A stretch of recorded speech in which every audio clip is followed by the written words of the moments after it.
And we're back, Fashion Dolls. We just finished up with my very first interview with my girl, Kuga Kai. And we are back with our second interview. It was supposed to be a three-way panel, but I don't know what happened. But we are back with my second special guest here in the Dollhouse. Please welcome actor, model, Dion Collier.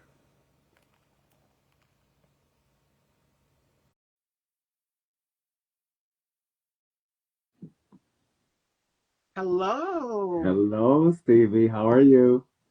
I'm doing wonderful, my love. How are you? I am wonderful. Thank you for waiting. I'm sorry for the little mix up there. It is such a pleasure to have you here. Shout outs to Ira Watkins. Ira, you just missed it. Cougar Kai was in the building. She came through and she dropped some gems. I wanted it to be a three-way panel with us, but some things, as Dion said, happened. But as of course, you guys are getting the best of two shows today. You're getting two shows on a Thursday. So I want you guys to enjoy the very first one with Cougar Kai. We talked about our soft girl era and so much more. So make sure that you go and check that out in part one. Welcome back as you're just coming in. Now, how has 2025 been for you so far, my love, Dion? It's been a little bit all over the place. I think that I had a great year, though. I kind of took a step back from acting for a moment and I started working in the school system. So that was rewarding in itself, working with kids and kind of taught me some things about myself. But it's also rewarding because I'm still acting.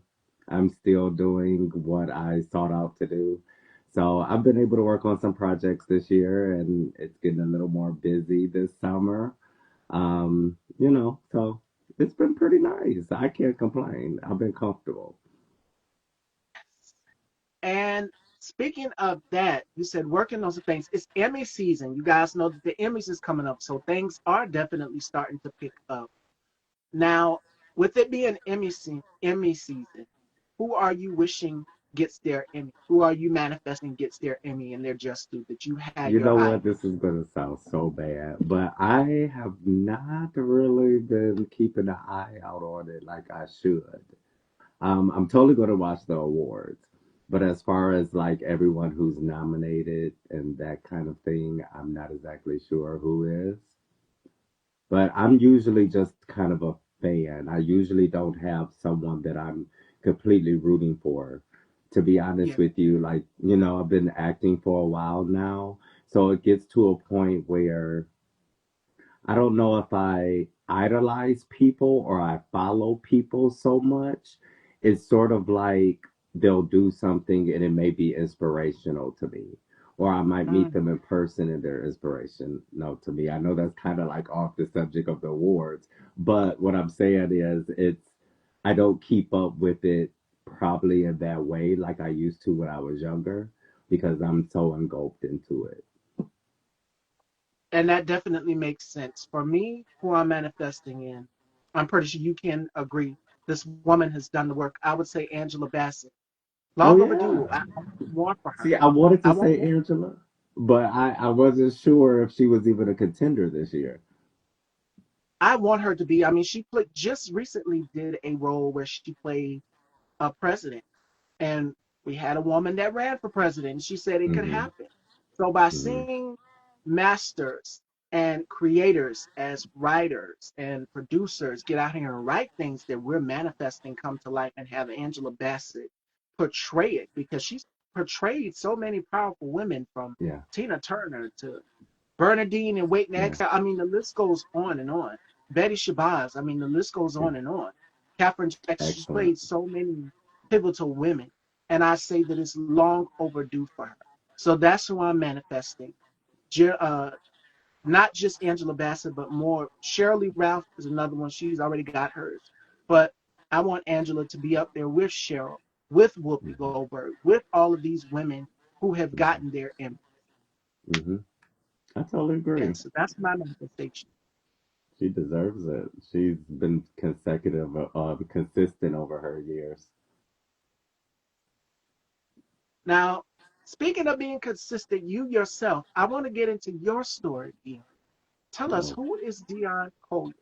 And at what who? age did he develop a passion for acting, for the arts, for modeling, who was the first person that you saw on television or just in general performing in concert live?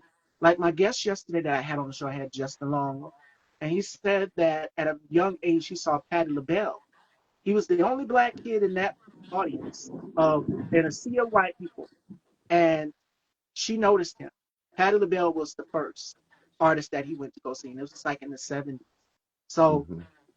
for you, who was the first artist that you've seen on television or live in person that you said, wow, something I want to master? Oh, that is such a special question because I feel like I've had so many great experiences. I remember one of my first concerts, I think, was MC Hammer. And I Oh, think yeah. there was a moment when he stepped out of the stage. He was on the front row, and I was on the second row. And so we spoke, and we had a little conversation. But again, I'm a little kid at that moment. I knew at an early age that I wanted to be an entertainer, though. I was that person that was at the, house dancing for everybody, organizing my cousins in the neighborhood and plays and that kind of thing. So I've always sort of had that. Um, I went to college and I didn't even know what I was going to study, but my mom was like, "Hey, you're going to be a broadcaster," and I was like, "Okay, well, I like to talk, so that's pretty cool." But I also got to do it as a dual major, so I put the acting in there, and we got to meet some people. I went to an HBCU, Fisk University, so I actually remember Cheryl Lee Ralph actually came to one of my drama classes and she spoke before. But I would say this, me getting into the business is honestly, I saw auditions and I said, hey, I've always had this dream, working a little part-time job, I'm going to do it. But I think it's the moments that I started experiencing once I started being active, so like Empire, talking to people like Taraji and people like Luneo and those kind of things. Sometimes we're not like happy with where we are at the moment, but Yeah. we're here and we're there and they give us encouragement. And like Luneo said, you're not a viral sensation, you're a person that's actually doing the work. So you're going to have these stories to tell behind the scenes. But I also wanted to say I had a moment with Patti LaBelle too, several times. And again, she was on the last season of Empire, and Yeah. we spoke. She's just as she is Auntie Patty. And one thing I can say about her is her resilience. She is 81 years old. I told Justin this yesterday. Beautiful. 81 years old and she's still performing, still touring out here, still giving music, still giving her legacy. We've lost so many giants in the game, whether Yeah. it may be through acting, whether it may be through music. So Patti LaBelle will always go down Yeah. hands in time with her timeless music, her timeless performances, Mhm. and so much more. She's captured all of that. Her essence, she's truly captured. Mhm. And we can go back and watch her performances. I mean, it goes all the way back to when she was with the Bluebells. For me, Oh yeah. watching my father taught me about her in the Bluebells. I would see her performances of just her, and then he taught me that she was in a girl group, Patti LaBelle and the Bluebells, and then LaBelle, Lady Yeah. Marmalade. So I Yeah. mean, the list goes on and on. She's done Yeah. so many things in her career, and some of her performances, if you were to show them to her, she was like, "I don't remember I did that." She's done so much, but Mhm. 81 years of living and legacy. She's still here. She's still doing it. I actually And got to it is see her. important. Go ahead. I'm Yeah, sorry. I actually got to see her. We went to go see her, me and my sister, about a year ago. Definitely tore the house down, just like anybody else. She does her job. The Four Queens tour. Everyone was talking about it. Stephanie Mills, Shaka Khan, Gladys Knight, and Patti LaBelle. All four of these amazing women who we deem as our aunties, who we deem as the Such a culture good look for makers them. growing up. These are the women we saw on television, and going back and watching their performances and time. Uh, Gladys Knight and the Pips. Then you had Stephanie Mills, The Wiz, Shaka Khan. I mean, and Rufus. I mean, the list goes on and on. Hmm. You go back in time. And that's another question I wanted to ask you. musically, what is in your playlist? What artists get you going? Because I Ooh. follow your channel as well too, Dion Live, and you do a lot of Mm. challenges on there with food. You, like myself, dabble in the world of let's just say, as Nico's aesthetics would say, super adult fun, happy times. Listen here. You know what? And I had one on yesterday, Justin Long. So it was such a pleasure. But for you, what is in your playlist that gets you going, that motivates you to create as an actor? Okay, so you were talking about what artist inspired me. I totally was a TLC Brandy kid, you know. So yeah, so then we're following them, because she had her own TV show. The music was intertwined. I just started paying attention to, and my mother always said, like, if you're going to do entertainment, because I actually started out singing and stuff, but that's a whole nother story. So I used to write songs and stuff before I actually said, well, let me do the acting thing. But I always simultaneously did both because I felt like the people who came before us, singers, dancers, they did everything. So I I would mean, say let's go Brandy, through it. TLC, then we got to move into the neo soul era. But baby, I love me some rock and stuff too. And my parents were old school, so I will go all the way back to a Josephine Baker and to like a Lloyd, or Chris Brown I would listen to. But I listen to so many different people. I like alternative, R&B, rock, pop, yeah, a little And you opera. have a very eclectic ear for music. When you said Josephine Baker was one of the women who carved out the path so that we could have artists like a Coco Jones, like a Chloe Bailey, like Yeah, a Beyonce. This woman literally crawls so that these female artists that are out here now, and if you go and you watch their performances, Tiana Taylor is another one. They yes. kind of give you that Josephine Baker-esque So feel. when They do so when you their say own even sexy in their own. She was sexy. Josephine Baker was sexy. We know the iconic banana skirt, but these female artists that I named, from Coco Jones to Chloe Bailey to Beyonce, they kind of give you that feeling of Josephine Baker with their performances and their mhm, own kind of sexy and their own kind of mhm, swag. So she was one of the ones that paved the way for me. If not Josephine Baker, for me, it would be Eartha Kitt, because Eartha Kitt, mhm, a lot of people forget that she done music as well too. She sang as well too. And all of them. yes, she played Catwoman. She Yeah, just oozed that sex yeah. appeal on screen. But at the same time, she also knew how to hone into her craft and artistry. So Hmm. may she rest in grace. So we can't talk about Josephine Baker and forget the amazing Eartha Kitt as well too, because these women And both running, yeah. see, then you got to throw Dorothy Dandridge in there. Oh yeah, we That that was about we it's talk a about. I love Marilyn too. I love Marilyn too. yeah, But yeah. for us, You know, Dorothy Dandridge was our Marilyn. as a performer, if it's done right, I feel like we can give credit where credit is due. It doesn't matter what your race is, but I'm going to always uplift my people and look to that as well because just like they had a Marilyn, we had a Marilyn and Dorothy Dandridge, So it's like these stories all have to be told.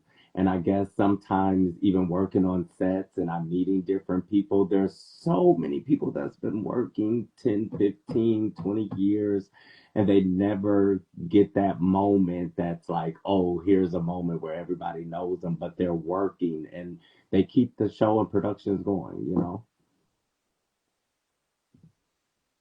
I'm so glad you touched on that. We're seeing right now with this current regime administration they have try to erase. When I seen the Smithsonian Museum was attacked of African American artifacts. So when we go into African American museums, we see the legacy of Josephine Baker. We see the legacy of Malcolm X. We Hmm. see the uh, the legacy of so many Black artists, especially the African American music museums as well too, that showcase Billie Holiday, that showcase Josephine Baker. It's important that we protect the legacy of these artists because they are no longer here. And we have to be those vessels and those beacons to keep it going. With you, Dion, you're the next generation. I'm the next generation of these artists. I don't sing, or well, I did one horror film, that was it. But I don't sing or act like that. I host this platform, and I want to make sure that. But there was a woman, and I don't even think people knew that she had a talk show, and it was Della Reese. Della Reese had a late night variety show. The Mm-hmm. same way the Osmonds had their show, Uh-huh. Della Reese had her show. Yeah. Whoopi Goldberg had her talk show on Yeah. HBO. And a lot of people forget about that. These Yeah. black women paved the way for me. They crawled literally so that I can walk. I'm not a mainstream like The View or The Talk or Mm-hmm. Jennifer Hudson or Cameron may have you, but Mm-hmm. independently, I'm on my way. I'm up there, and I'm Mm-hmm. already bumping elbows with people who have connections to these people. So it's a blessing for me. I'm not interested in going to mainstream. I like independent because I like being able to have ownership and control over my brand. And that's something that a lot of Black artists we are fighting for as well too, as we're seeing this administration push back rights and policies that help us and expand and grow our businesses.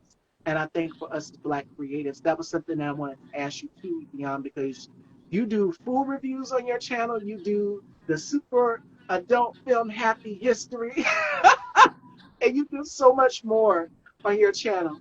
How important is it that Black creatives continue to use their platform?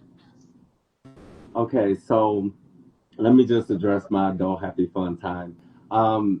Being like a queer person, we always kind of teeter the line sometimes, I think, with our famous individuals because they could do a little bit of everything. We have like the RuPaul Drag Race queens, like they're making appearances and they're like making history in their own right and doing all these kind of things.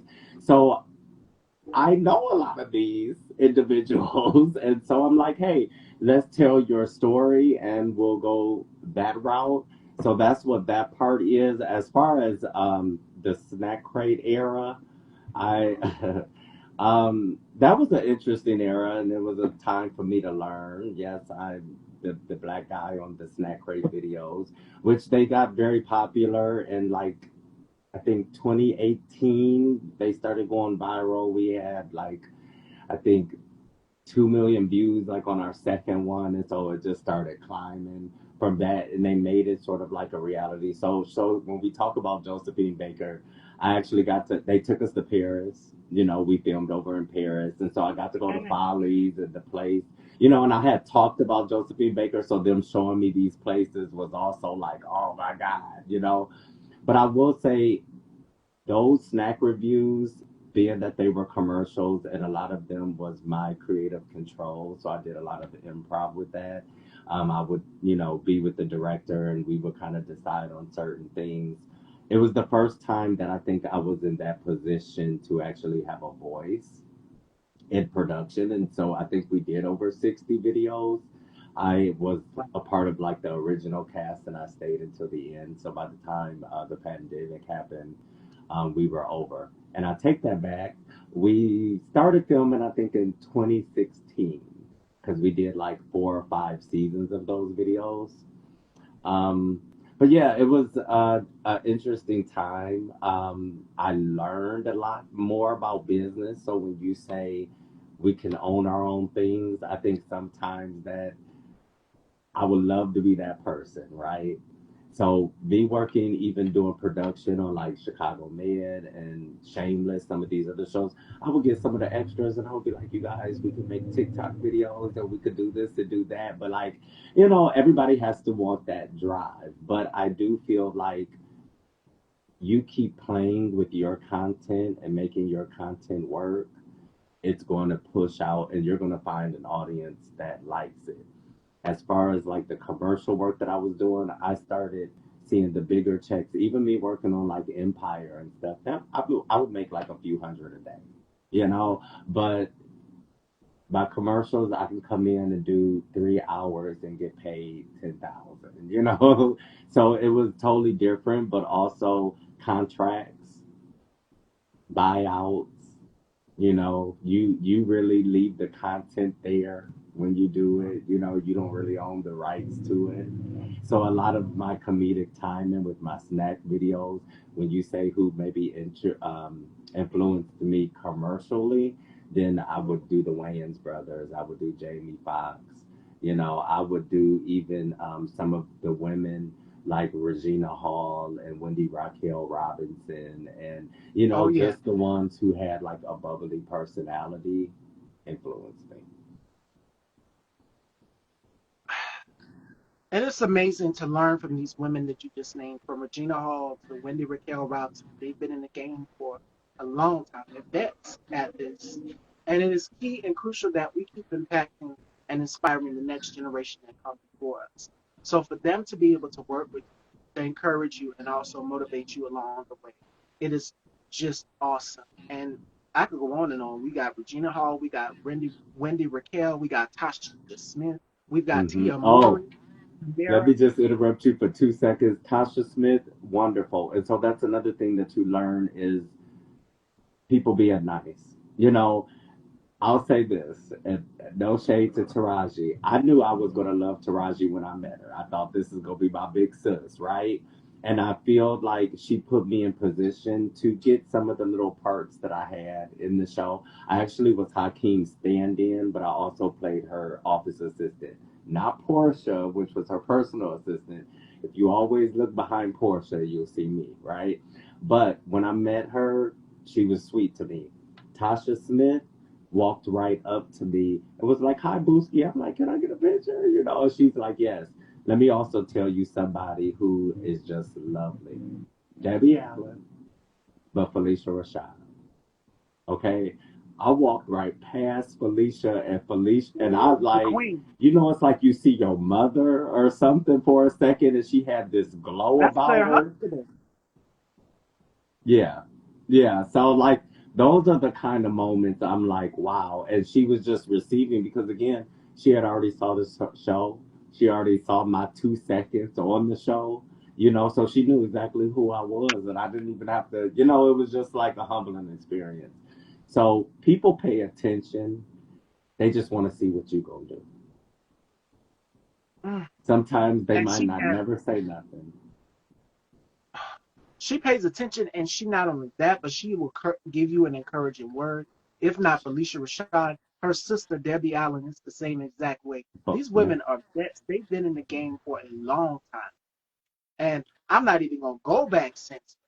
If you were to go up to them and ask them for advice or wisdom or encouragement, they would give you something that would stick. Like food sticks to our bones, their words will stick with you forever. That And I've yeah. watched interviews of Felicia Rashad and how she talked about theater and honing in on her craft and getting her start in the business, not just her, but her sister, Debbie Hmm. Allen, and the challenges that they've had to face and go through. And that was something that I wanted to ask you as well too, and for both of us as creators. What gems would you give to the next up and coming rising star that is following in Dion's footsteps to become an actor? Because you not only act, but you model as well too. You wear both hats. And it's about balance. Being in this business is about balance. And I think it was Gladys Knight. She told one of my favorite. You said TLC. In Vogue is one of mine because I'm a fashion girl, and if you would go back and turn on any one of In Vogue's music videos, they look different. And a lot of the fashions here that I wear on the show are actually kind of inspired by In Vogue. So definitely. But Hmm. Gladys Knight told Terry Ellis from In Vogue, and I think it was all for the girls, something. She told them about being mothers, finding that balance in the business. It's not just about being a parent, but the key thing that Gladys Knight told the ladies of In Vogue was she told them about finding that balance, finding that niche. Diana Ross also said it in an interview as well too. She said, I'm a woman. I can balance both, being a mom and being a singer. It is a balance. But I'm not well, yeah, I do have a toy poodle, so I am a childless dog lady. Me So, as well. but it is about finding balance, taking care of family, which has been a challenge for me, making sure that my mom has everything that she needs and wouldn't have to want for nothing. And Hmm. not just that, but having that wisdom that the elders imparted into me, getting into this business, not coming in with any experience, not knowing what a table read is when I shot that horror film. And for my colleagues who were in the business, having to teach me, okay, this is a table read, this is what you do. Because all of this is new to me. I'm not an actress, I'm not a Holly Berry or a Nia Long in any way, shape, form, or fashion. I'm just Miss Stevie. Hmm. And I bring my personality hosting the platform. I'm not an actress. These ladies perfected the craft. They studied the craft. Alicia Rashad studied the craft. And for her being a vet in this business, like you said, she gives you that feeling of motherliness. But not Hmm. only motherliness, but she's royalty. Like you're in the presence of a queen. Y'all call me queen. It was just calling me queen a few minutes ago, and I appreciate it. I love it. But that's queen right there, Felicia Rashad. That's queen.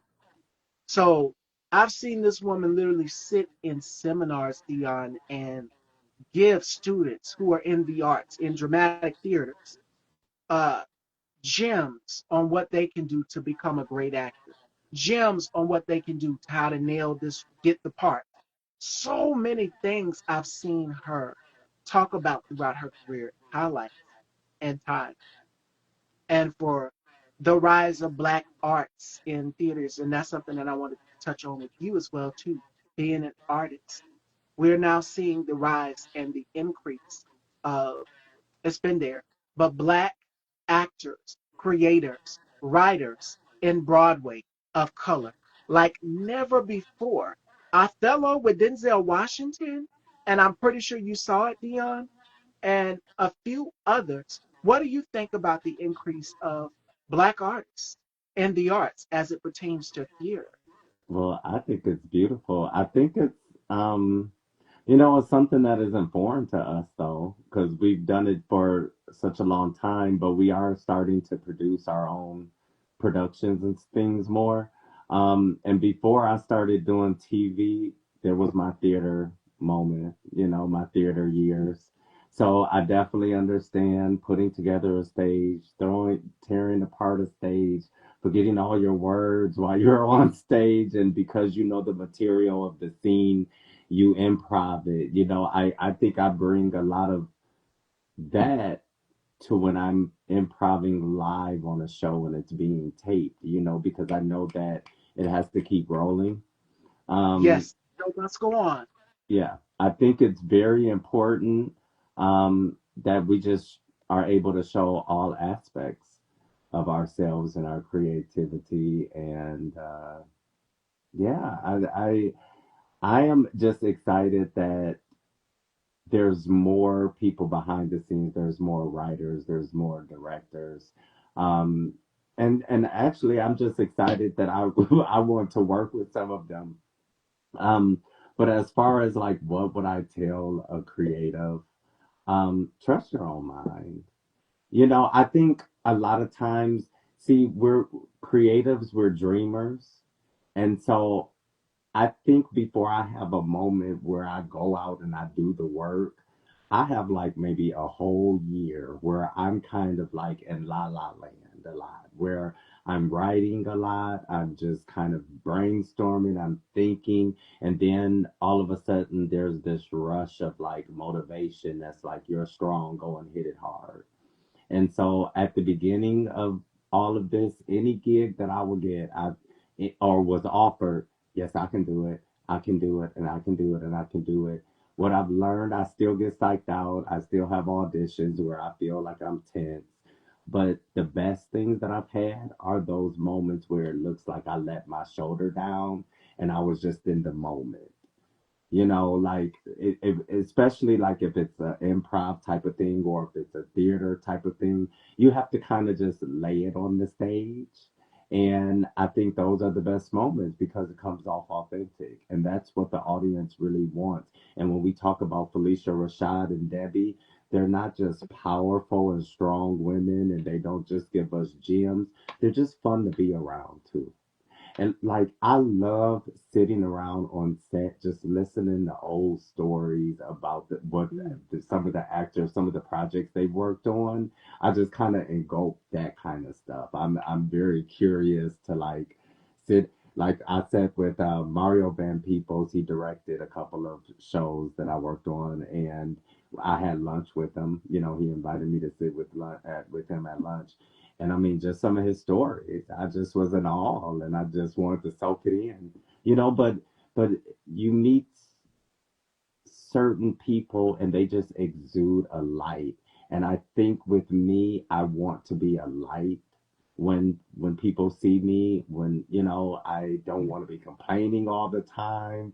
I just want to be in this moment and be this entertainer, I guess, So it's a vibe and it's a mood, and not everybody possesses it.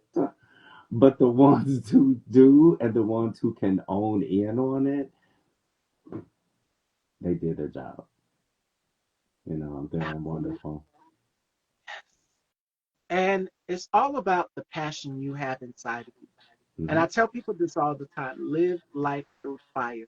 People see what you are passionate about, they see your vision, they see your craft, they see every single thing that you are just passionate about doing Hmm.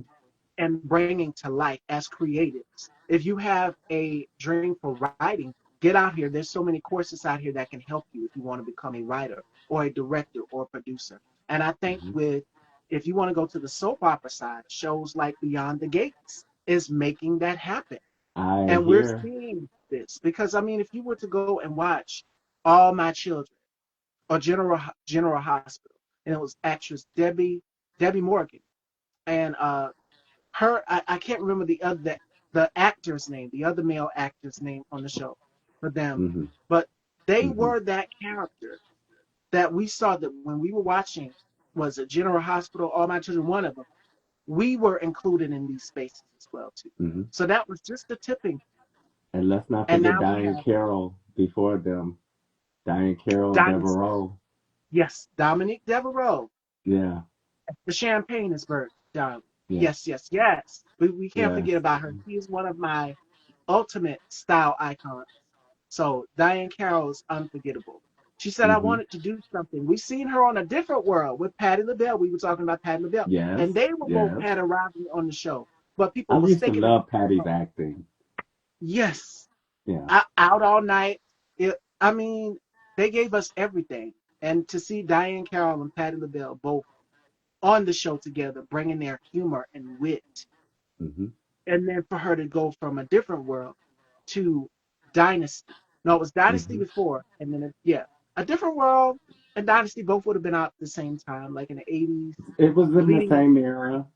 Yeah. Yeah, and to see her transition from Dominique Devereaux to playing Whitley Gilbert's Jasmine Guy's mom on the show. Hmm. I mean, it's completely different, Hmm. and just that chemistry that both women had on the set as actresses and as performers because they both sing, they both act, they both dance, they did it all. Patti LaBelle, and Diane Carroll. I was about to say Gladys Knight. Yeah. Gladys Knight was on a different world too. She Yes, was she made an she appearance was there as too. herself on the I did. show, and they're She good even had a friends. little show. Yeah, I think it might have lasted for a season or two where they were a family. I think Urkel. It might have been Urkel's first show, Yes, something like that. Yeah. yes. So these things matter going back in time because the next generation will see these things and they will want to tap into their craft and hone into it and say, this is something I want to specialize in. This is something that I want to major in doing. And there are so many, you can go and get you a bachelor's of fine art degrees, but it's not going to be easy. Go out here and study, apply yourself. There's so many courses that you can take if you want to become an actor or a film director or a producer. Get in these positions. For anybody who's looking to become an actor and going for a role, go to these callbacks, go to these go seats. The line can be wrapped all the way around the corner, and 9 times out of 10, that person could have the same role as you, or could be going for next to the lead role. But you're not going to get it the first time. You're going to get a lot of no's in this business. But just bring your personality, bring what you do best to the table, and bring that character to life as an actor from an actor standpoint. It is all about making the character believable and making people say at the end of a film, say this. Oh, I didn't like your character. I hated your character. I interviewed Eamon Joseph from Snowfall. You guys know him as Jerome Saint on Snowfall. Mm-hmm. And I asked him this exact question. You go back to that, and this is around the time the pandemic was going on. Mm-hmm. I said, must you always choose these villainous characters? Because almost every single one of your characters, and you play it so well, but you are the complete opposite of them. He is the sweetest person, but he plays these villainous characters. Jerome Saint is not no teddy bear. Mm-hmm. And if you watch other shows with Amen as well too, he wasn't a gentle giant either in any of these characters. I said, you love playing these villainous roles. What is it about that that draws you to these characters? And in a way, we're finding out the characters misunderstood. We're going back and we're doing research on what made the character so evil. What made this character so not liked? We're wanting to know the backstory. So, Mm-hmm. and I think Fantasia, I think she did an outstanding job in The Color Purple. And Mm-hmm. she also did Broadway live theater as well too. And she Mm-hmm. said, when I was playing the role of Celie, I had to carry that cross. I had to Mm-hmm. carry Celie's cross. And then when it was time for me to go home, it was time for me to just be Miss Taylor, be Fantasia Taylor. So I'll, you got to I'll, be able to turn it on and turn it off. I'm sorry, Dion, go ahead.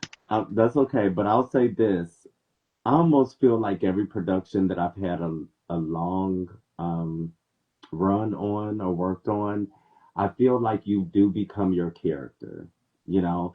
So, like, I keep saying Empire, That's but so like Empire, it's like we were all the characters that we were or what we were doing. And we were kind of running around on set like we don't know if we're going to be in the next episode or if we're going to do this or but it's even like you okay, so I played Hakeem stand-in outside of being on the camera.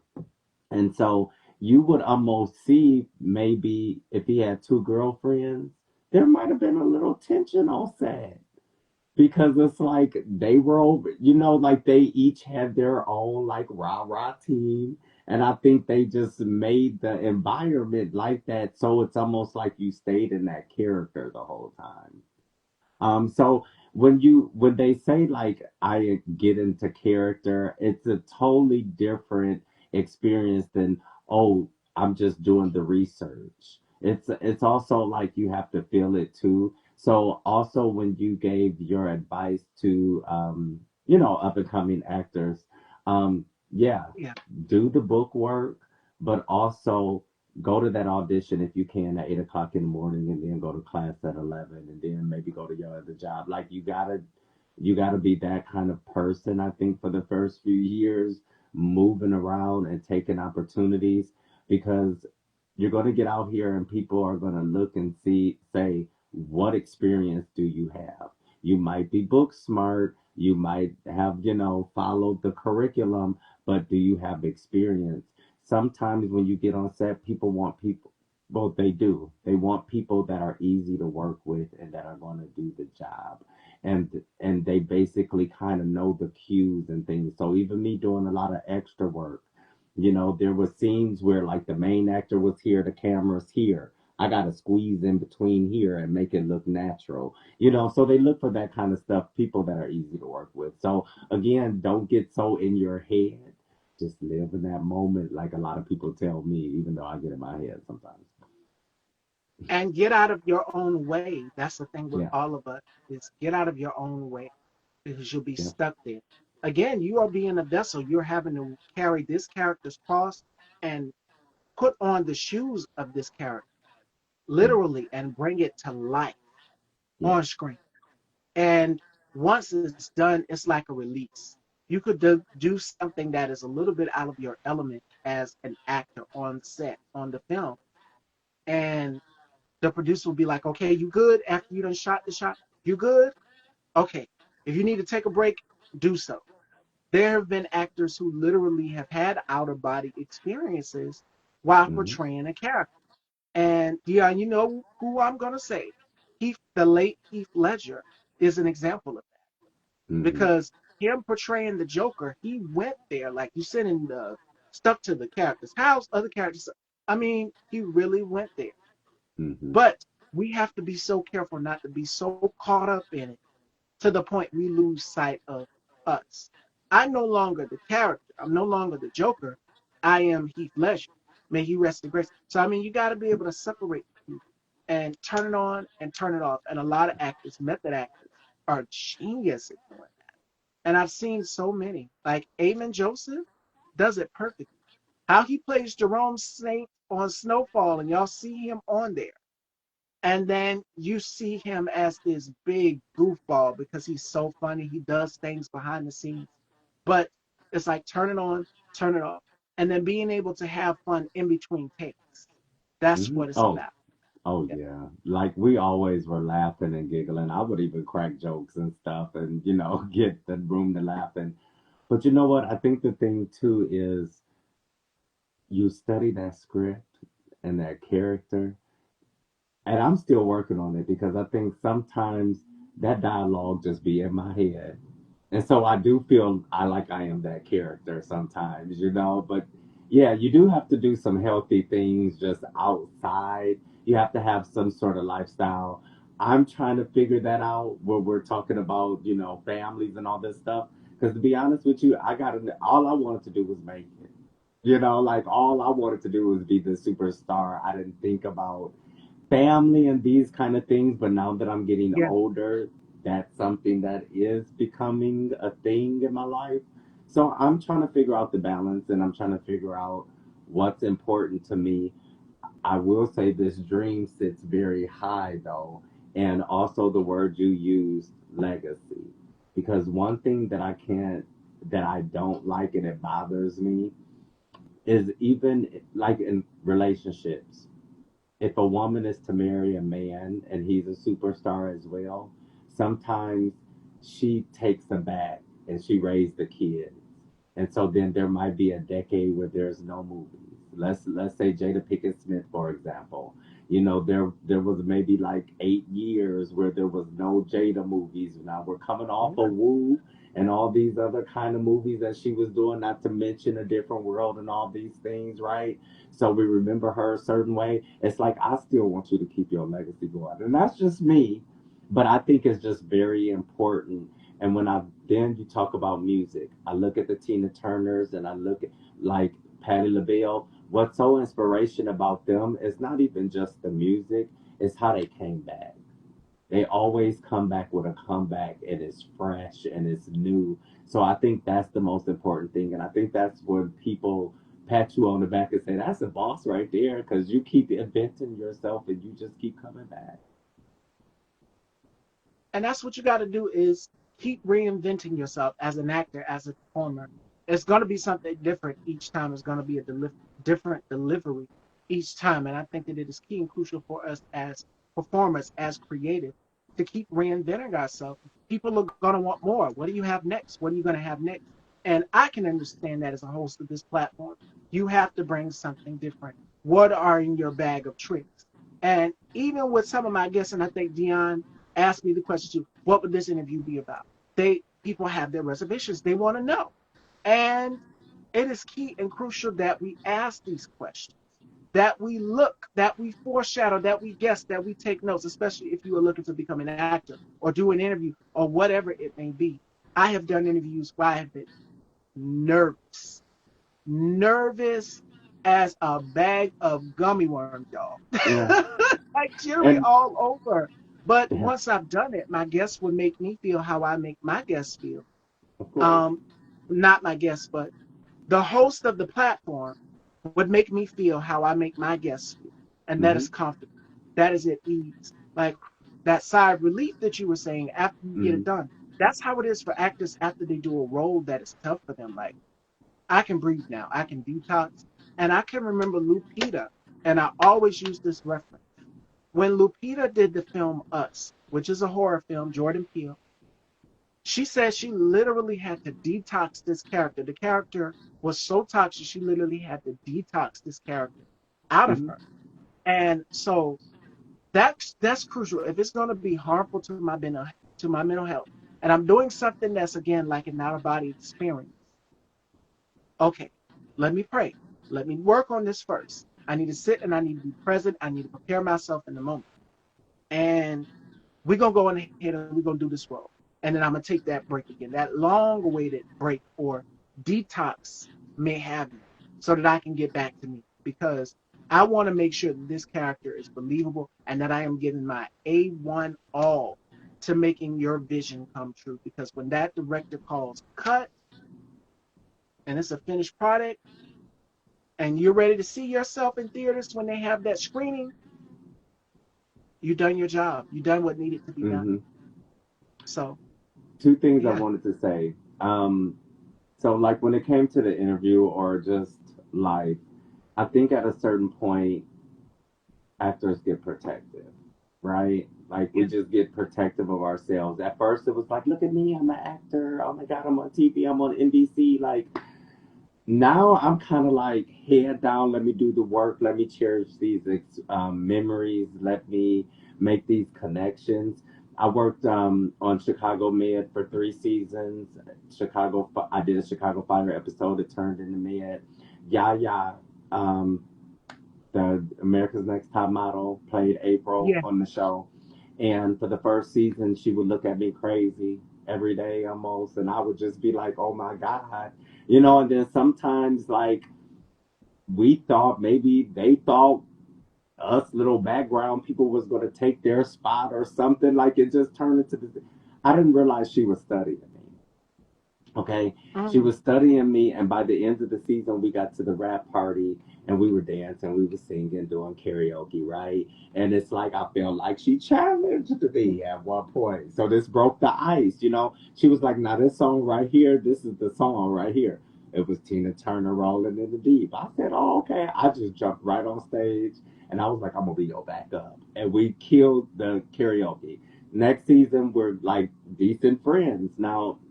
We don't have each other's number and that kind of thing. But I was on my way to the audition for the me tasting the snacks, and I was late. I didn't know where I was going, and I was lost. Apparently, they buy apartments for the actors while they're here in the city filming. I stopped right in front of the apartment, and she was sitting in the window, I guess, reading the book. I didn't see her; she saw me. She came outside, couldn't remember my name, but like, oh my God, how are you? I went to the audition and I was able to see her at an event later on. And I told her, hey, girl, I got that audition because she was like, you're going to get that audition. And I was like, okay. But I was able to tell her that I got the audition. So just that and people remembering you is such a humbling Yes. thing, right? And just creative. You said something that I totally forgot now that I went on my whole tangent. What were you saying? The interview, we were talking about the interview and people having their reservations, being knowledgeable, observing, as you said, Yah looking at you. It's important that Yeah. we sit here and study. Uh, I give you an Yeah. example. I'm a big Beyonce, Mm-hmm. and I study her craft. I study her artistry. I study how she is professional behind the scenes and in front of the lens. She wants everything right. She is a consummate perfectionist as well as myself. I'm like, I'm not going to do this interview if it's not going to be looking right. If I'm Mm-hmm. going to be blurry or anything, I want perfect quality. I want a great interview. I don't want to flub anything. I want to make sure that I'm speaking and pronunciating my words properly. I am a consummate perfectionist. And that's what it takes to be a great talk show host. I try to expand my vocabulary, study new Mm-hmm. words, do research. It's a Mm-hmm. lot that goes into doing this. Yeah. And a lot of this came from me taking public speaking in high school. We had to recite the words to Shakespeare's A Midsummer Night's Yes. Dream in front of the class. And that was nerve wracking. We all were nervous. And my teacher said, if you don't do this, it'll count as your grade. I said, okay, we got to do it. We see Voice each and other every single day. articulation What do we have to 101. be nervous about? Yeah. And did it, nailed it. I think I got like an 80. Mm-hmm. And that was it. The rest was history. And I thank my Mm-hmm. teacher so much for that, for her giving me and all of us as students in that class an ELA or public speaking, an opportunity to expand our speaking skills. And that's what kind of taught me. And then from there, the rest is history. That pushed Mm-hmm. me out the door to even hosting a platform. I was scared to stand up and speak in front of people. And I know a lot of actors who've done theater they get nervous, they get Mm-hmm. butterflies in their stomach on show night because Mm-hmm. you don't know who's going to be in that front row watching you. You want to make sure that everything is perfect. And I use Beyonce as a reference because if you go back and you watch some of her behind the scenes rehearsals, she was like, "Nope, we're gonna do it again. We're gonna do it till it gets right. We're not gonna eat till it gets right." Mm-hmm. And another performer, Michael Jackson, may God rest his soul, he was the same exact way. Mm-hmm. Run it again. Let's do it again until we get it right, until we get what we actually want. Mm-hmm. And especially if you're rehearsing for like a music video, and I've seen a lot of artists rehearse behind the scenes or take you behind the scenes. You're on set long hours, just like you are for a film or a TV show. You're on set long Mm-hmm. hours. So take up your whole day and you won't get done until that next day. So I mean, you got to make sure that you are on it, your A1 game, and that is something that I commend Beyonce for. Now, I was talking about studying. Blue Ivy studies.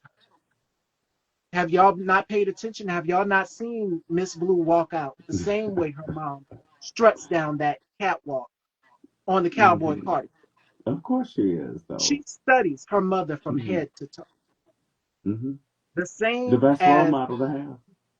Janet studied Michael and her brothers, Blue Ivy studied Beyonce. Mm-hmm. She's been watching her mother's performance. And even at a young age, children pick these things up instantly. And I'll give you an example. I have a nephew who's almost 2 years old, Dion.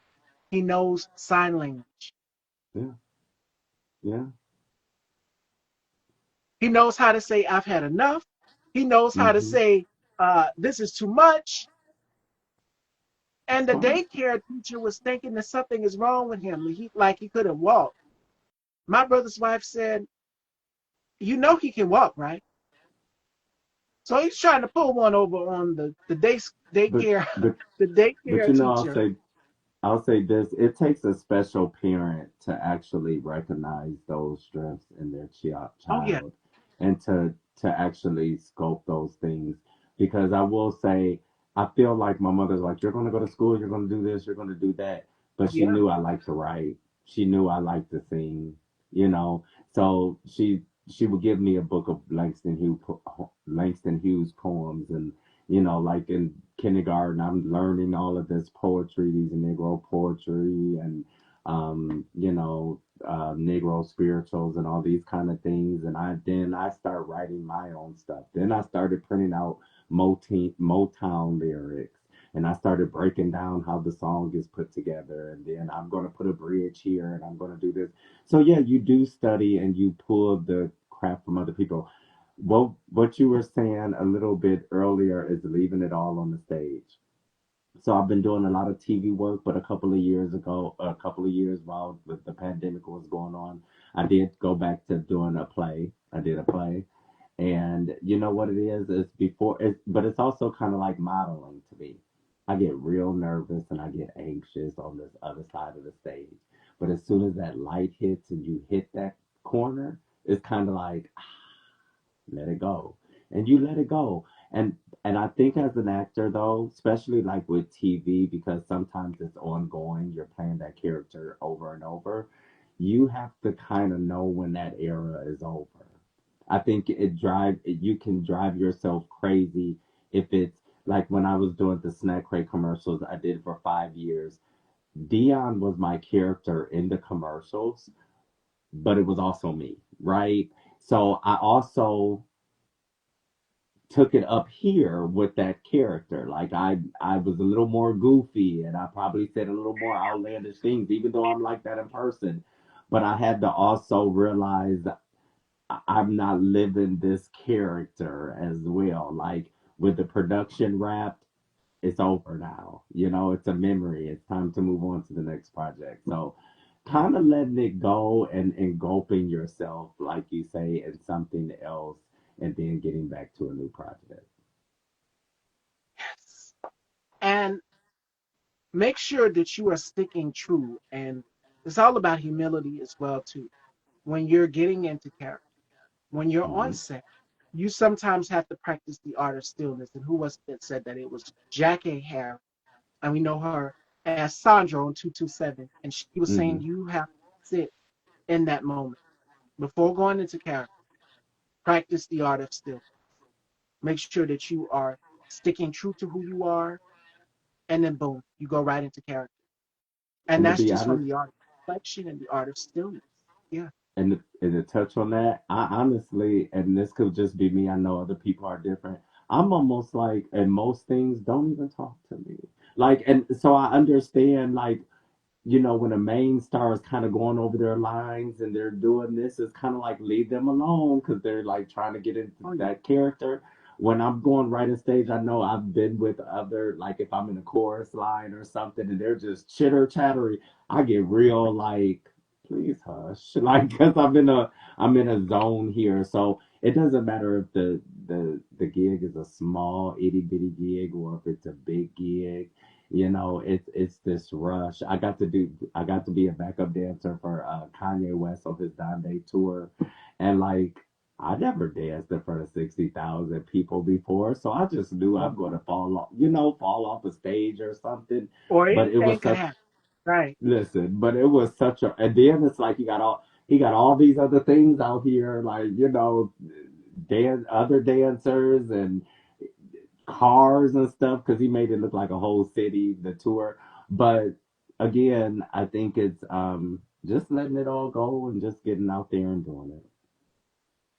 That's all. You don't overthink things. I think a lot of things that were great and fun for me that was a total relief was something that I probably got real paranoid about. I got real anxious about it. I almost probably didn't want to do it, but I did it and I just jumped into it and did whatever director kind of directed me to do.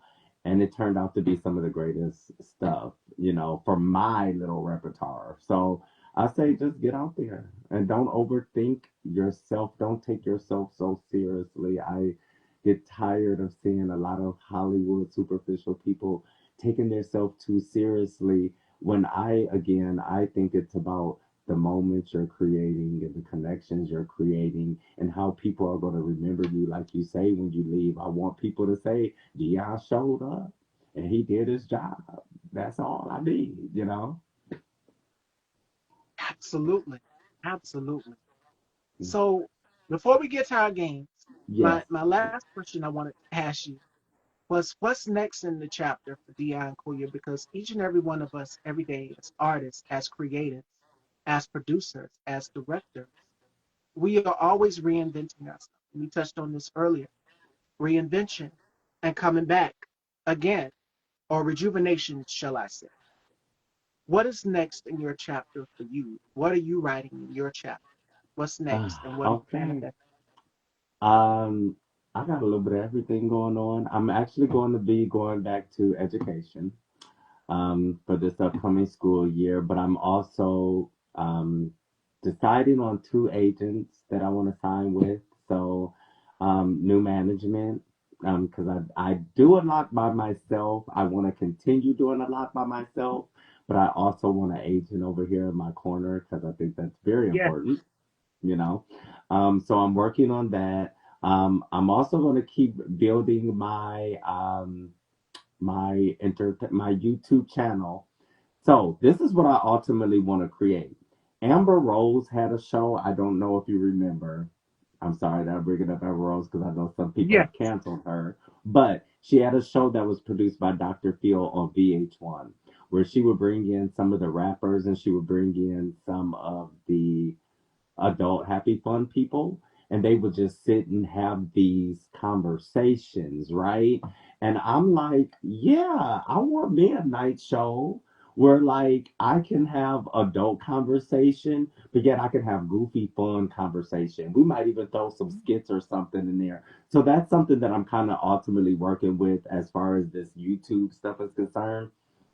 Again, outside of that, I'm also going to be going to barber school this year, because I want to do more on set and have more flexibility.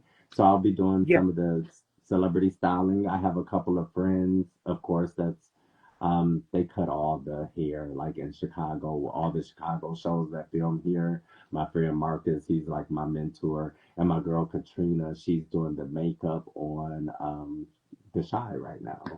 And me and her started out as extras together. So, these are the kind of things that I have coming up. And I have a couple of commercials that I've worked on that should be out, by the holidays.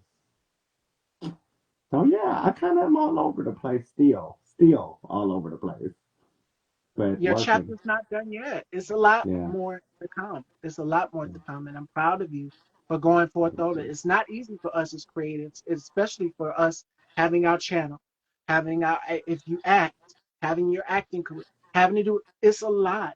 So it's all about finding balance, and that is something that I touch on with each and every one of my guests. Make sure that you are finding balance for sure. Yes, you are so right. That's it. All right, Fashion Dolls, it is time for our games here with Dion. The first one is called the Rapid Five. And Dion has to tell me five things that he can't live without. And I'm curious to know what are my guests' guilty pleasures? I know for me, I love cookies and cream ice cream. I would just Mhm. love to know what is one of their guilty pleasures. It can be their favorite food, their favorite drink, their favorite show that they're binge watching. I also love to watch Real Housewives of Atlanta. The Mhm. previous season, because I don't know what this is right here. Britt is An on some other experimental stuff. season. Girl, what are you doing, Britt? But Mm-mm.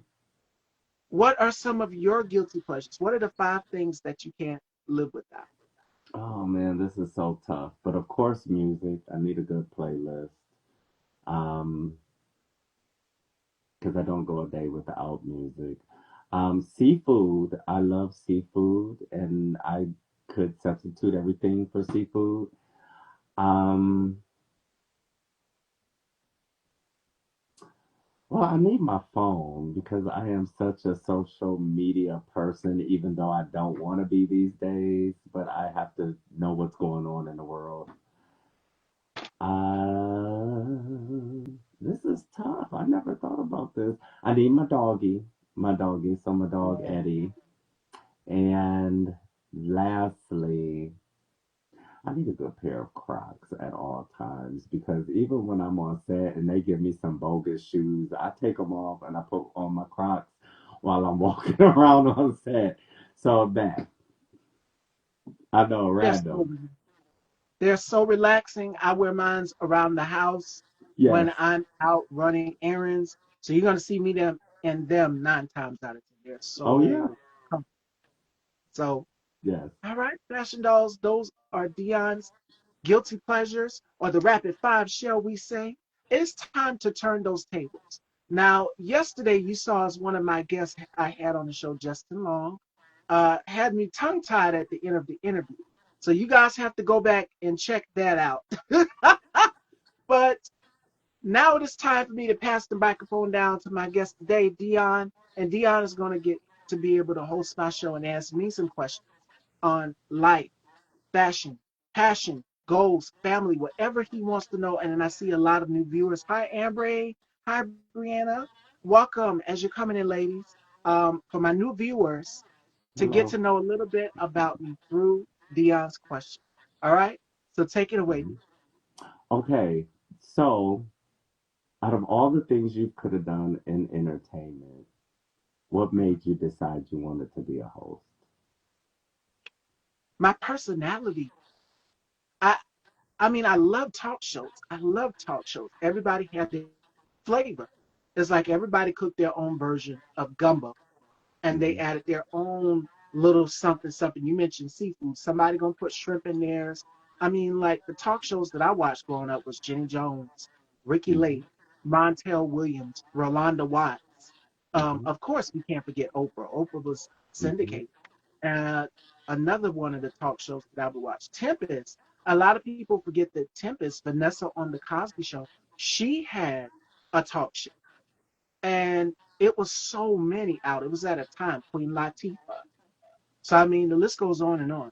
Watching these shows growing up, I said, okay, and I would practice, and I would watch the women in the dark and lovely commercials just to get a little bit of what I wanted my look to look like. And this is me being young, at probably 8 or 9 years old, because Hmm. Soul Train would come on. I think it was BET or either WB, one of the two channels, they would always do a commercial out.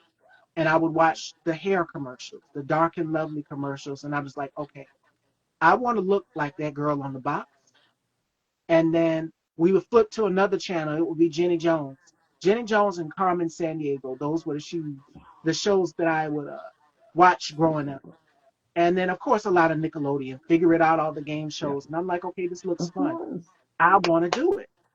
And then as I grew into my adult years, we had an assignment also in the fifth grade where we had to go home and be news reporters. And we had to interview our family members on their life and their work and what they do in their everyday. Our fifth grade English teacher, she wanted us to do that. Shout out to Mr. Stembridge. Shout out to Mr. Stembridge. Uh, and I remember having to go home and write this book report and write it as just as if it was a newspaper. We had to pretend we were a newspaper. So that's one thing that kind of helped me also mold me get into writing, get into hosting a platform. So I said, if these people can host a platform where they allow people, you got to walk through the audience and allow people to have their opinion. Not everybody's going to have the same opinion, but you can kind of open people's minds. And I feel like with my platform, I open people's minds, but they also want to know, what is the mystery? What is it about her? She looks different. She doesn't look like your average talk show host. And I don't. I don't want to look like Oprah. I don't want to look like Queen Latifah. They're beautiful, yes. I'm beautiful too, yes. But we all have our own look. We also have a message in our shows. And I titled it Style by Steve. It's a little long-winded. You asked, how did I get into it? But Style by Stevie was born just from me looking at a fashion magazine because I love fashion. And I said, how can I spin this? How can I add music to it? How can I add pop culture to it? How can I add things that are political to it and do it in a way that is so funky and revolutionary that people will stay engaged? They will watch to the very last minute. I don't care how many viewers it is, but they will stay in that live the whole time and not miss a single moment from the interview. Like yesterday when I did my interview with the king of adult films himself, Justin Long, something funny happened. My mother called into the interview. Oh, So it was a little embarrassing for me. You guys have to go back. A lot happened yesterday, but it was fun and we made it work. I kept that. I said, I want people to see my human side, that this is what I'm balanced in. My mom is out here with sacrificing things for me, and it's the same vice versa for me for her. I said, this woman would not have to want for nothing. So I pray that I get my network and put this show on there and put a network. Oprah has her network, but I said I want to be the second Black woman to have a network where Black filmmakers can come on, because Oprah has people that are on her channel. But I said, no, no, no. I want everything to be Black. Black women producers, Black men producers, Black LGBT producers, Black everything on my network. You will have a space there. And it's yeah, not going to be backed by some big corporate donors. It's going to be all me doing this. yeah. Okay. So, do you think you found your audience yet? Like, who do you think you speak to? Did I think I've met my dream guest, or who did I think I've spoke to yet? As far as like your audience, like which, okay, Ooh, so I think when I first got into this business and then I was doing the commercials, right? They were very colorful, they were popping. yes, You know, we actually attracted a lot of like high school people your and target like core audience. Yes, right, and preteens. But then I had these adults who were just loving it and laughing and having fun too, all the way up to like 50-year-olds. And I couldn't figure out who is my demographic. I would think it's like people a little younger than me and the people a little older than me. But now I see a shift changing, you know, with yeah. who's getting online and things like that. So who is your core group, or like who is the ones you're gonna rock with? Or who rocks with you? Wow.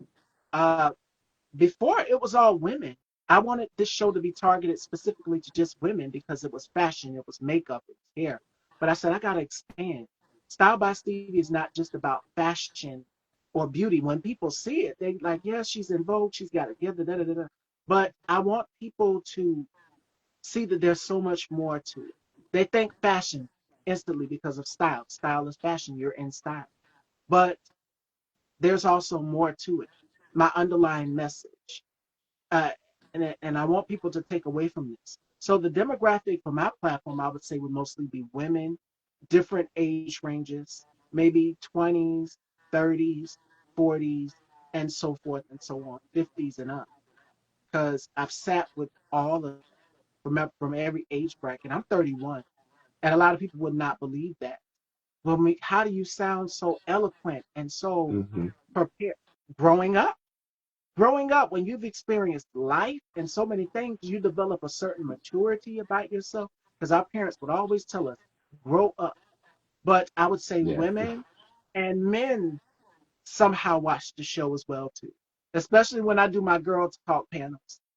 They chime in. They will let you know. Men will chime in and let you know. They seem like, oh well, why you got to do the brothers like this? Why y'all got to bash the brothers? And it's just like, no, no, no. It's only the bad ones.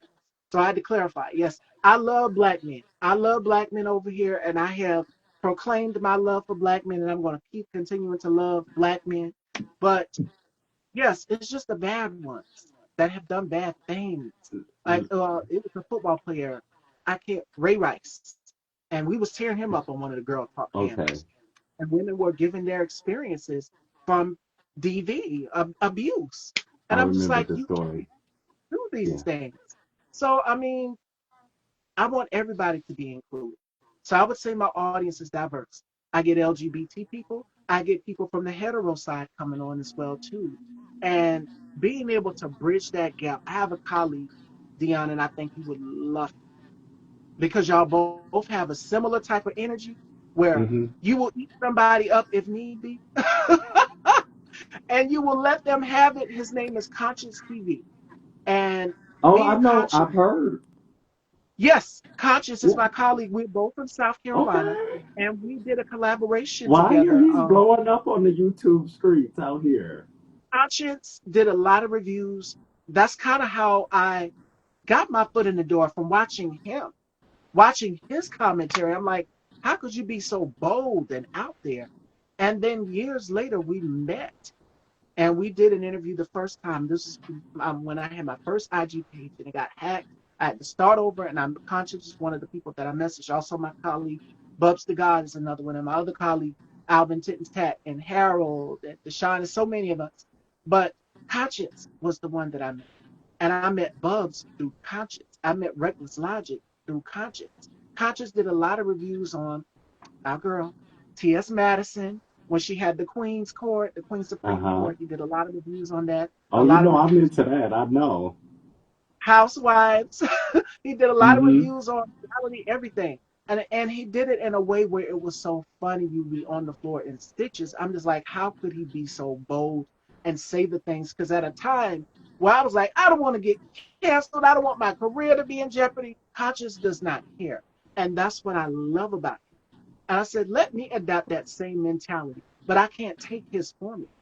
Everybody has their formula. So the demographic, I think the younger audience is taking on to my message of what I have to say, as well as the older audience. And then they're going and they're sending it on and sending it on. As Daniel just said in the comments, that's what we need to see our people. Yes, and you're going to get it from all walks across life, across everything on this platform. Not just women, but I want men to be included. I have male co-hosts. I did a Yeah. season that was season Yeah. 14 where I had male co-hosts. And I'm just like, we got to I want men to feel included. I don't want to lose my male audience. Because there was one point where it's just like, okay, you got to be careful what you say because this will turn black men off. And it feels like you're bashing them. Clarify what you're saying. Bash the bad ones, but not the good ones who are out here doing that. They don't deserve that. So I said, you know what? Let me shake it up a bit. Let me add male co-host. And so I added my co-host Marco DePrent, Hear Me Out podcast. Make sure you guys go and follow him. He has a birthday coming up. And my other colleague Johnny Love, and then my other colleague EJ Shaka. So yes, different ones, and it blended so well. You get the female perspective, the woman's perspective, because I would advocate for women across the spectrum, and then they would advocate for men, and men would chime in, and it would just be a healthy dialogue. Just as if, men's versus women panels, you see them have their conversations and everybody sees that and Yeah. so forth and so on. But it blended so well. Now it's just me hosting the platform. So I think I try to touch on every avenue. And I think that's what my target demographic is, younger and older. And it crosses over. I have people watching me from Canada, people watching Yeah. me from all parts of the country. I'm just like, wow.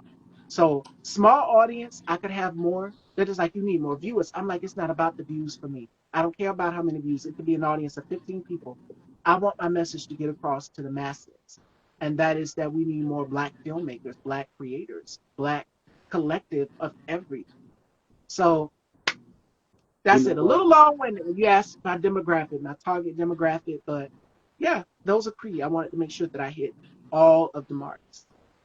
So we're getting acquainted, but like there definitely is. I'm into the podcast stuff, so there's Yeah. several different ones that I follow.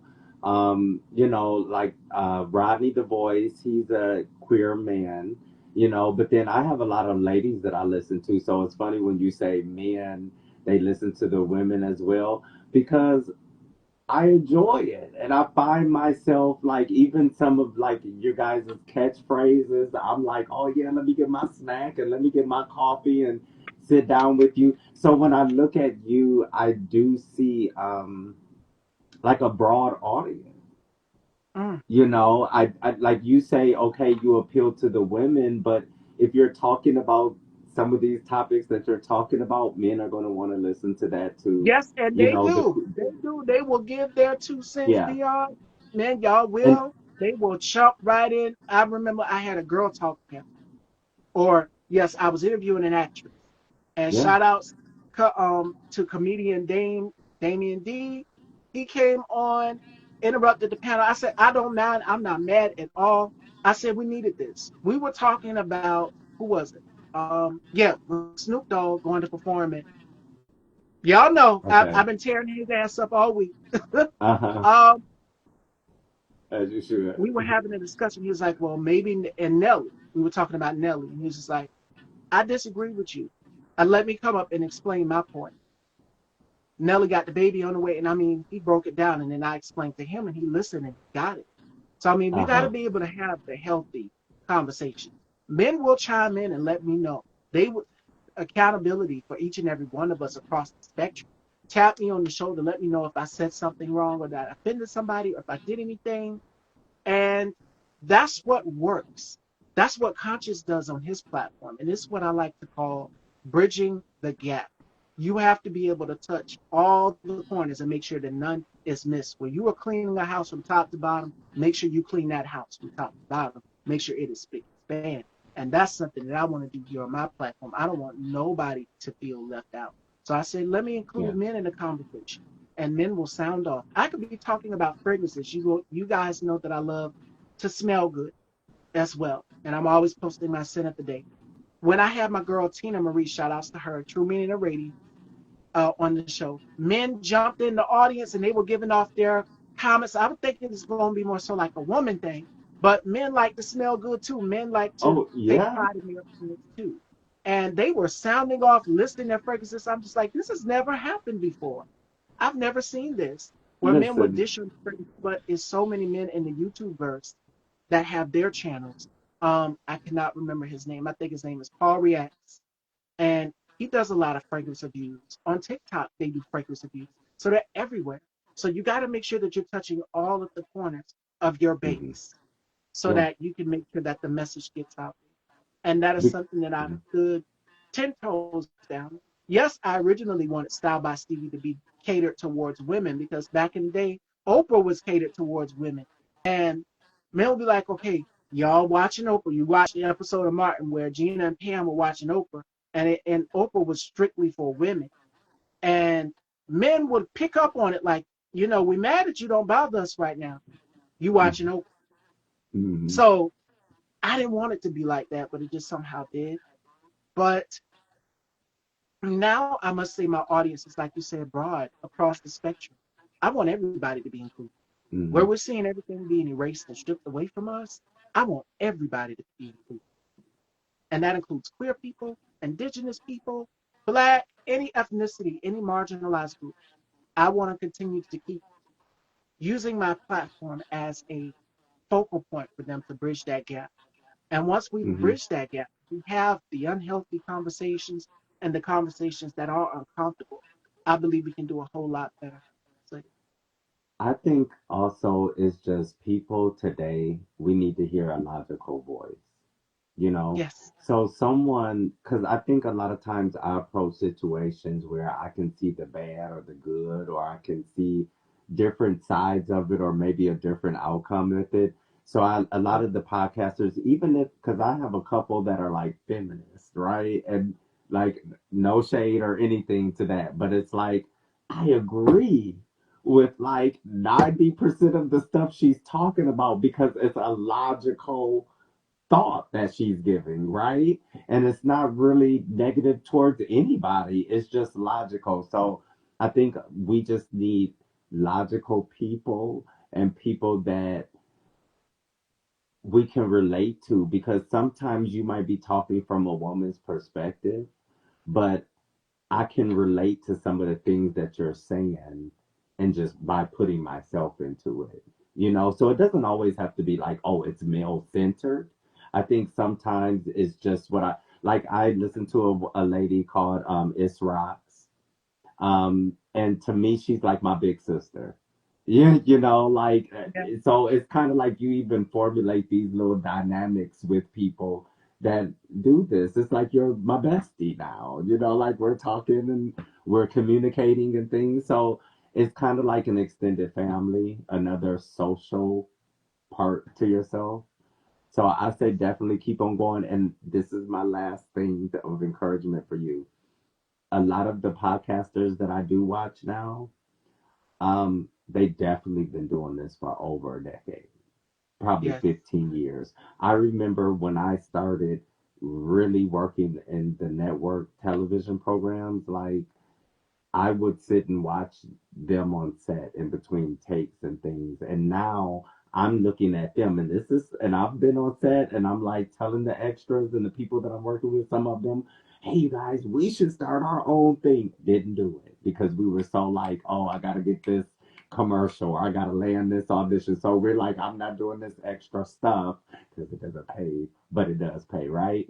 Now I'm looking at some of those people 10 to 15 years from now and like, or yeah, at this point, they have 50K followers. They have 60K followers. They have products that they can sell to their people. You know, they have even like the one lady on Nay Rob, I listened to her book club. You know, I like in the morning when I'm sipping my coffee, she'll have a book and she, you know, she's reading the book. So her voice is soothing to me. You know, mm, so it's like you never really know how you're touching somebody. You just yeah. do it. But I do think that you can appeal to a lot of people. Yeah, And I do. I try to. I think it's personality that draws people in. It's that's got to true. be something that you have to have the type of formula where it's just like it's an expression, an old adage that goes like this: it has to be lightning in a bottle. You Hmm. have to capture it.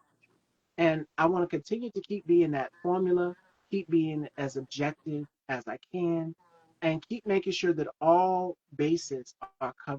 Making sure that you say what people are thinking and Yeah. do it in a way where it's respectful. Do it in a way where it makes people feel at ease. And that's what I do. My mother's always told me, and I think I get that's called nurture. As Cougar Kai just said, you got to be able to nurture a few minutes ago. Uh, that was something that I've always took on from my mom. When I've seen somebody hurt, it could be an animal, it could be a person. I could see them crying, and I would come and ask, like, "What's wrong?" So I've always had that nurturing instinct, and And that's what I empathy. go And ahead. I'm sorry. empathy. And Mm-hmm. empathy.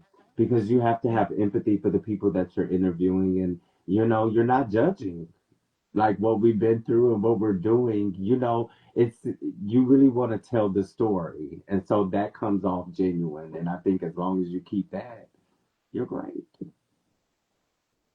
Thank you so much. And a lot of people say that they'll message me. My guests will sometimes message me at the end of my interview. Some of them have messaged me and said, I was nervous doing this, but you made me feel comfortable. And that's what it is. It's like you're sitting down, you're having a conversation with an old friend, a college buddy you went to school with. I want you to have that feeling. And that's the type of feeling. I mean, I'm from South Carolina, for God's sake. And one thing we know is Southern hospitality. When you Hmm. come on in and get you a glass of iced tea. Come on in and get you a glass of champagne. Whatever you like. Cookies, food, come on in, raid the fridge. Yes, that's the type of feeling that I want people to have when they come in here because it is a safe space. And Yeah. I call it the doll. I know one of your questions you're probably going to ask me is why do you call it the dollhouse? Yes. Yes, yes, yes, yes. Okay, the dollhouse. I kind I of feel call like I my knew, but go ahead. the fashion dolls. You guys think fashion? Yes. You see clothes, you see glitz, glamour, all of that. I call my viewers the fashion dolls because I'm dressing you with love. I'm dressing you with knowledge. I'm Wow. dressing you with all of me, authenticity, vulnerability, all of the layers of me. I'm peeling that onion and I'm giving it to you for you to hold so that you can plant in your garden. So that's why I call my supporters the fashion dolls because I'm dressing you with love.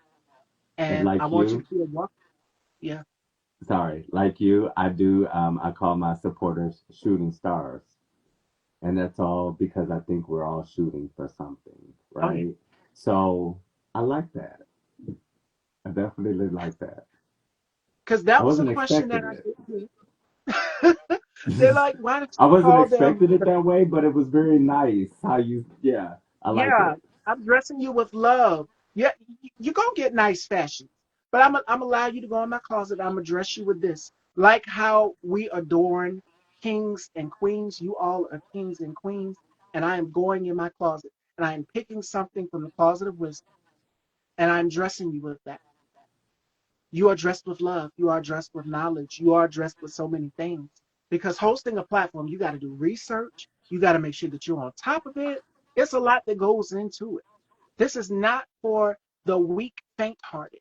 It's not at all. You got to make sure that you are on top of it 24/7 because new headlines, new stories can break. And make sure that you're being honest and true.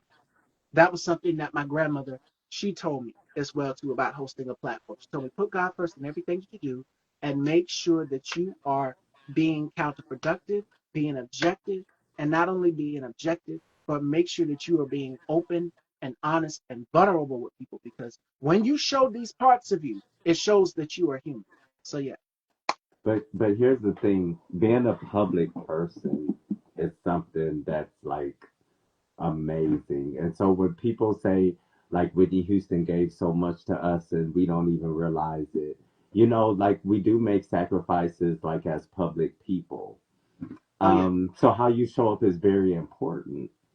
Um, and I think that just says a lot about a person, whether, you're hosting, you're acting, you're singing or whatever, because you're being vulnerable to like a group of people. So the best thing I think is to just be authentic because you can't apologize for who you are and what's within you. All you can do is share it. So I think that's a good thought to be. Because I will say, for a moment, honestly, it got to be too much. Like I would go out and shop sometimes, and people would recognize me, right? Sometimes, and I would also be like, "But here's me. I'm getting out of an Uber."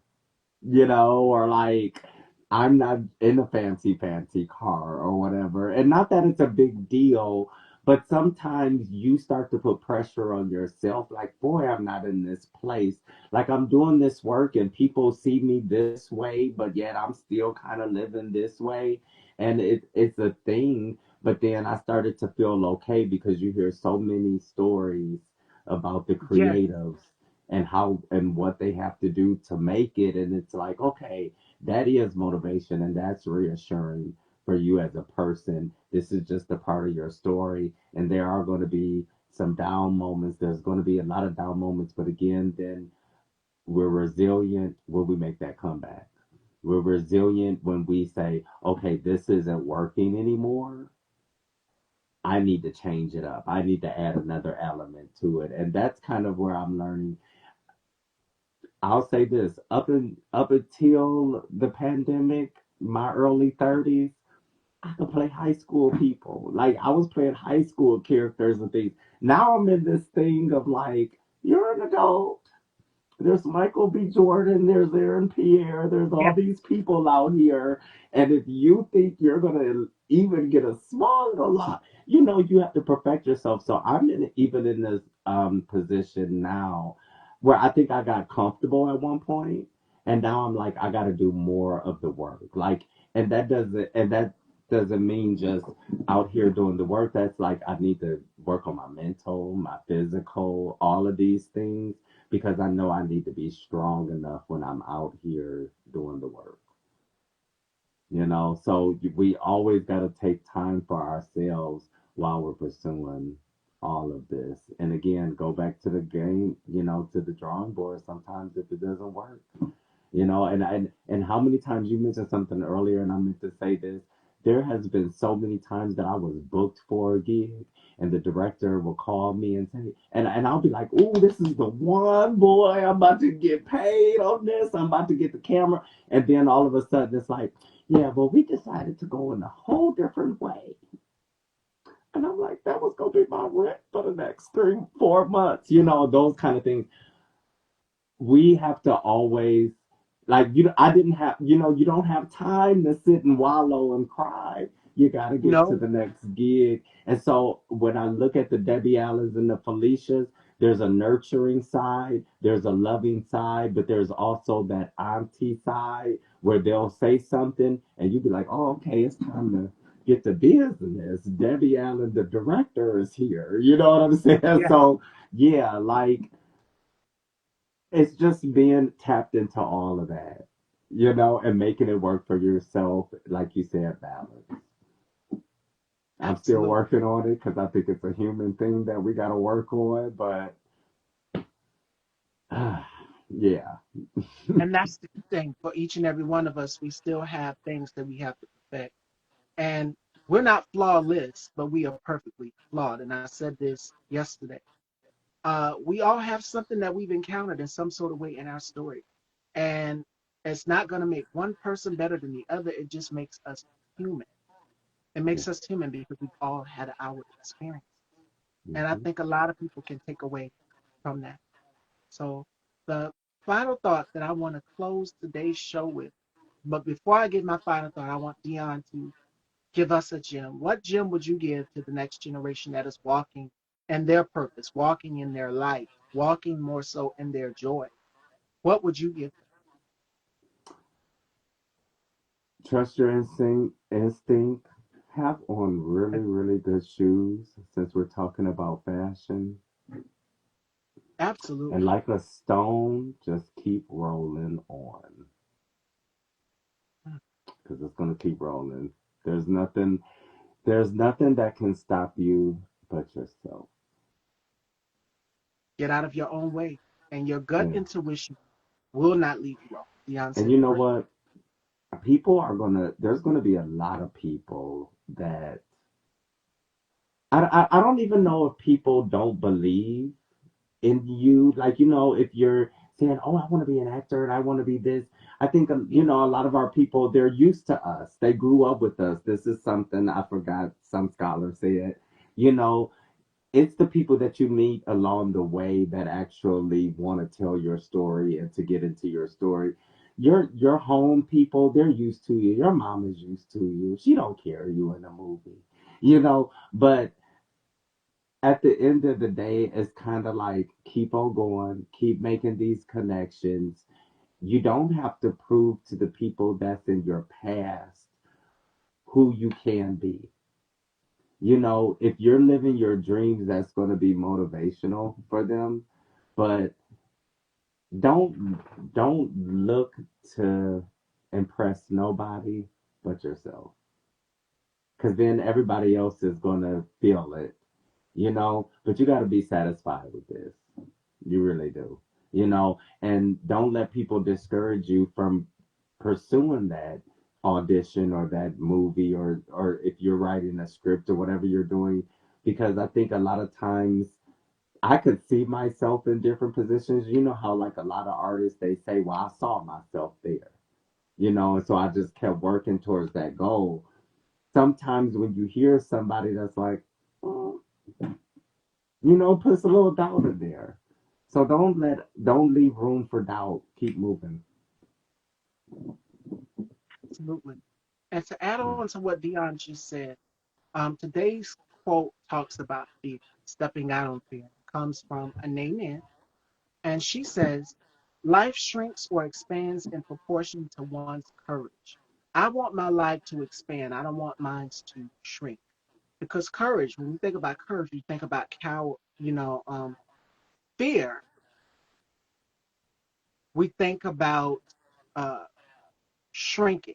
We think about going down. We think about going into a dark hole, into the abyss. I want people to expand your life. I want you all to expand your lives and be great. Be intentional.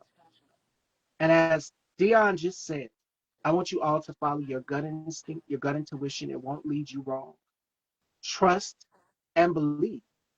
If you're going for an acting role and you're saying, I'm not going to get this part, I'm not going to get this part, it's because you've already doubted yourself. You placed yourself in a box. But however, you said it, and what happened? The director said, no, we're not what we're looking for.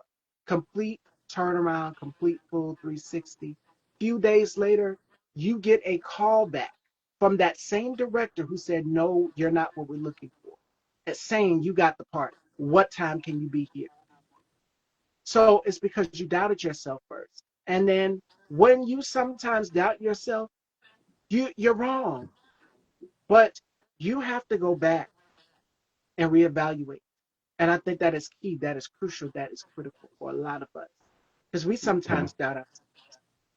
One thing I wanted to talk about my experience with the Snack Crate videos. When we auditioned for those videos, Yeah. or basically I was the spokesperson of the brand, and I did the first commercial. I stayed until the end. They changed the staff, some of the characters out depending on, audience reception and things like that. But when I went into the audition, and from what I was told, they all passed on me. But so we did our commercials with a production company that was based in St. Louis, but the Snack Crate brand is in Florida. But the owner, the creator, was there of the brand, and he liked me, so he spoke up for me, and I was his personal pick, which he all which was great. I See? was kind of like teacher's pet for 2 seconds. But what I'm saying is, everybody else at the CEO table was like, no, we're not going to go with him. But it took the one head guy to be like, no, I see something in him. We're going to use him. And so getting that call is like, oh my God, for real? Because it's like that audition, I went into it with no expectation. I'm gonna be honest. I was done with my run on Chicago Med, and I was actually out of work for a little while, right? And so I was like reluctantly going to this audition, but landed it. And again, I almost didn't go, but against like my better judgment, my intuition said you better get out and go. So you got to trust yourself, because it's those moments when it seems like you're really down on your luck, something does really do come through, but it's you having to get off your butt to actually go to get it. Yes. Yes. Yeah, and I'm done Just with when you interrupting you think, now because I know I keep interrupting you. no, no. These are things that people need to know. As we were wrapping, people need to know these things because just when you think it's not going to go your way, God turns it right around for you to work Yeah, in your favor. yeah, You were perfect to be there. yeah. And it's like Whatever he has for you is for you. And that's for anybody. If you believe out there, whatever is for you is for you. And hosting a platform was something I've always wanted to do. And now I had to take it and make my own dream come true. And being able to sit with the likes of Dion and so many others that I've had on my platform, I could count all of them. It's so many. But being able to have this privilege to be able to have a voice is a blessing. It is definitely a blessing. And my grandmother, she told me, she said, humble yourself because just as fast as you got here, God can bring you down to where you're like, okay, yeah. So humble yourself. It's Listen, about one minute humility. you're on the number one show in America, the next moment you're looking for work. Okay, so I get it. Yes. Absolutely. Or what is it? Behind what is it? Not behind the music. It's what is where are they now? Yes. Yeah. You're at the height of your career, and then the next you're somewhere else. So And and I'm humility a is little a thing. bit of a historian. That's why I like the fact that we could go down like entertainment history and the Oh, yeah. fashions and all of that stuff because all of that is like iconic and lives in my head rent free. But keeping that legacy going, just keeping that legacy going and just making it work for yourself. I think Oh, yeah. that's the goal, to be honest with you. And like I said, I then got to a point where it's like, oh, I don't need to be the biggest superstar. I don't have like a limit, but I know that I want to experience things. It's like how people say about Beyonce. Oh, I'm so sick of Beyonce. I wish Beyonce would sit down. But you know what?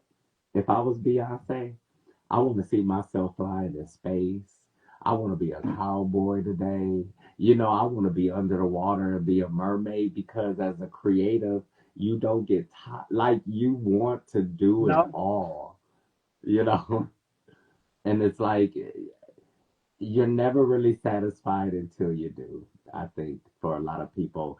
And that's how we lose a lot of people because then the mental stuff comes into play, the depression comes into play. If you're yes, For me, even like I said, I went to teaching, but I also would do gigs here and there, kind of take off a couple of days and do a couple of gigs in there. Because as a creative, there's that itch. It's always going to be an itch, and you have to find a healthy way to get that out of you as an outlet.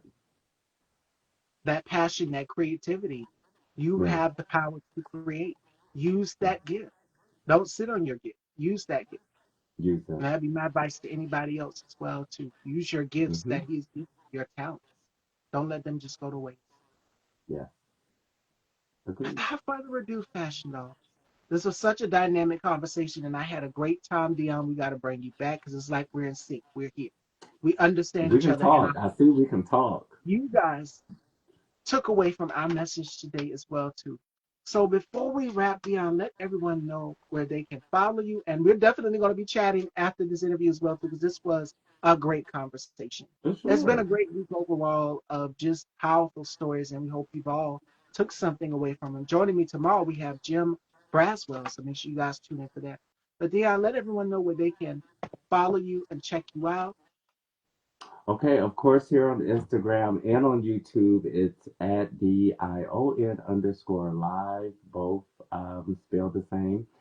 And you can follow me on Facebook. I do have like a fan page where it's David Dion Collier, because that's my legal name, and in a lot of film credits, if I'm in it, that's how it'll be listed. But you can also add me on the regular page, Dion Collier. So that's it for There, now until I make my own little website and interactive spot. and it's gonna happen. You got it. Hmm. You got it. It's Hmm. coming. Everything is gonna align perfectly. They say how the stars align and everything gets perfect. It's gonna happen.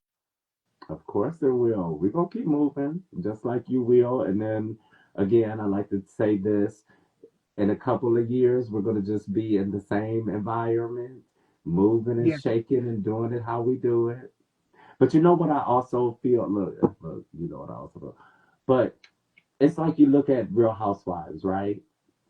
There used to be a designer, Rico Chappelle, that used to I interviewed periodically. Rico. Yes, And so when I was in college, we used to put on our fashion shows Rico Chappelle was one of our designers for a couple of our shows. So it's just funny to see your people elevate, and you're like, oh my God, like years later. So I know I'm going to see you do great things. And, because I think that's what makes me feel good too. Is like if I'm watching an episode of The Shy or something, and I see one of my little actor friends, I'm like, oh, that's my little buddy. So that kind of stuff, and those are the things that actually motivate us. Because I'm like, oh, okay, Miss Stevie wants to go get 3 bookings. Okay, Miss Stevie, I'm Yeah, gonna go get me a couple of bookings too. Okay, so yeah, keep on doing it. thank you, my love. And you too. It is I coming. will. I'm so proud of you. Ladies and gentlemen, Dion Collier, this interview will be uploaded to Style by Style. Make sure you guys head on over and subscribe on YouTube and check out both shows for today with Kuka Kai and Dion here. And I will see y'all tomorrow, Fashion Dolls, closing out the week. Take care, everyone. Bye.